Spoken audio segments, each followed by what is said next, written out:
வணக்கம் தலைவா, அனைவருக்கும் இனிய வணக்கம். இன்றைக்கி நம்ம இந்த ஒரு வீடியோவில் எதை பற்றி பார்க்க போகிறோம் அப்படின்னு பார்த்தீங்கன்னா, தமிழக அரசு போக்குவரத்து கழகங்களில் வந்திருக்க மிக மிக முக்கியமான தகவல்களை பற்றி இந்த ஒரு வீடியோவின் வாயிலாக நாம் இப்பொழுது பார்க்கலாம். தமிழக அரசு சற்று முன் பார்த்தீங்கன்னா, மகளிருக்கு கட்டணமில்லா வெற்றி பயணம் இந்த திட்டத்தை தமிழகத்தில் அறிவித்தாங்க.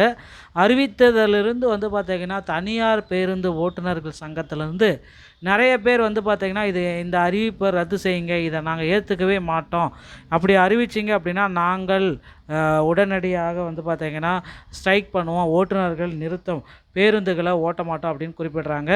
தமிழக அரசு போக்குவரத்து கழகங்களில் காலி பணியிடங்களுடைய அறிவிப்பை எப்பொழுது முதலமைச்சர் விஜய் அவர்கள் வெளியிடுவார் அப்படின்றது இன்னமும் தெரியல. ஸோ போக்குவரத்து கழகத்தில் தற்சமயம் பார்த்தீங்கன்னா புதிய அறிவிப்புக்காக மக்கள் வெயிட் பண்ணிட்டு இருக்காங்க. அது எல்லாமே இந்த வீடியோவில் நம்ம பார்க்கலாங்க. மகளிர் வெற்றி பயணம் திட்டம், கட்டணமில்லா வெற்றி பயணம் திட்டம் என்ற பெயரில் விரிவாக்கம் செஞ்சுருக்காங்க. அக்டோபர் 2 முதல் அனைத்து மகளிருமே, தமிழகத்தில் இருக்கிற அனைத்து மகளிரும் பேருந்துகள், ஸோ ஏசி கட்ட பேருந்துகள் மட்டும் தவிர மீதி அனைத்து டீலக்ஸ் பேருந்துகள் தவிர அனைத்து பேருந்துகளிலுமே இலவசமாக சென்று வரும் அறிவிப்பை 110 விதியின் கீழே முதலமைச்சர் விஜய் அவர்கள் கொண்டு வந்துட்டார். மகளிர் கட்டணம் இல்லா பயணம் திட்டம் வரும் அக்டோபர் 2 முதல் வெற்றி பயணம் என்ற பெயரில் விரிவாக்கம் செய்யப்படுவதாக சட்டப்பேரவையில் முதலமைச்சர் விஜய் அறிவித்துள்ளார். சட்டப்பேரவை கூடியது. இதில் 110 விதியின் கீழ் 3 முக்கிய அறிவிப்புகளை முதல்வர் விஜய் அவர்கள் அறிவித்தார்.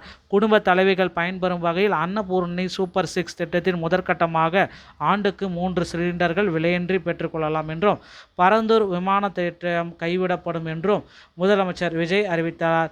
மகளிர் கட்டணமில்லா பயணத்தை விரிவாக்கம் செய்கிறதையும் இதில் அறிவித்தாருங்க.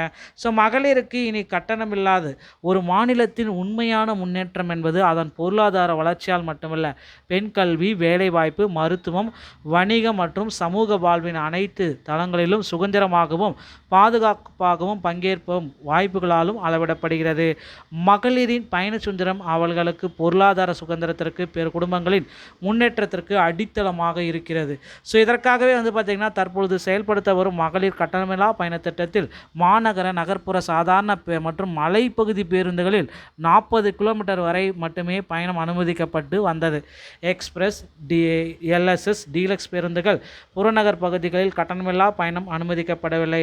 தமிழ்நாட்டின் எந்த பகுதியிலும் வசிக்கும் ஒரு மகளிருக்கு போக்குவரத்து கட்டணத்தால் தமது வாய்ப்புகளை இழந்தக்கூடாது என்ற சமூக சிந்தனையை இவ்வரசு முதன்மையாக கொண்டுள்ளது. இதனை கருத்தில் கொண்டு மகளிர் கட்டணமில்லா பயண திட்டத்தை விரிவுபடுத்தி பெருமளவில் பயணித்திடும் விதமாக வெற்றி பயணம் திட்டம் என்ற பெயரில் தேசத்தந்தை மகாத்மா காந்தியடிகள் பிறந்தநாளான அக்டோபர் 2ஆம் தேதி செயல்படுத்த அரசு முடிவெடுத்துள்ளது என்பதை இதில் மகிழ்ச்சியுடன் குறிப்பிட்டிருக்காங்க.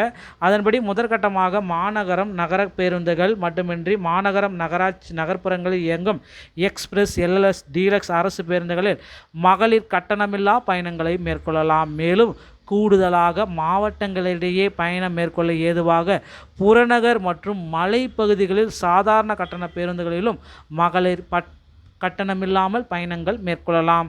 இந்த திட்டத்தில் பயன்பெற வருமான உச்சவரம்பு எதுவுமே தேவையில்லை. பயண எண்ணிக்கையோ கட்டுப்பாடுகளோ இல்லை.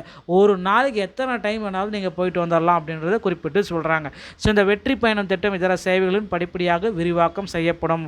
ஸோ இந்த வெற்றி பயணம் திட்டத்தை கொண்டு வந்ததுனால தனியார் ஓட்டுநர்கள், பேருந்து ஓட்டுநர்கள் மற்றும் டிரைவர், கண்டக்டருங்கள் எல்லாமே ஸ்ட்ரைக் பண்ணுறாங்க.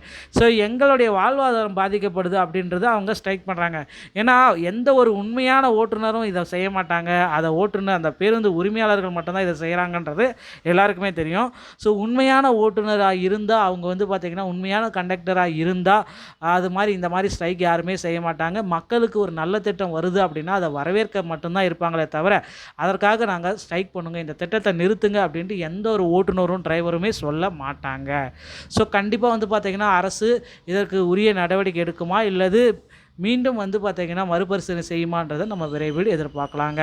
போக்குவரத்து கழகத்தில் புதிய அறிவிப்புகள் 2026 புதிய அறிவிப்புகள் நோட்டிஃபிகேஷன் வெளியிட போகிறாங்க. Driver, conductor, AE, JE, technical assistant, இப்படி அனைத்து விதமான பணியிடங்களையுமே நிரப்ப அறிக்கை ஒன்று வெளியிட போகிறாங்க. ஸோ இப்போ இருந்தே உங்கள் அருகாமையில் இருக்கிற ஆர்டிஓ அலுவலகத்தை அணுகி நீங்கள் டிரைவிங் லைசன்ஸ் மற்றும் கண்டக்ட் லைசன்ஸை எடுத்து தயார் நிலையில் வைத்துக் கொள்ளுங்கள்.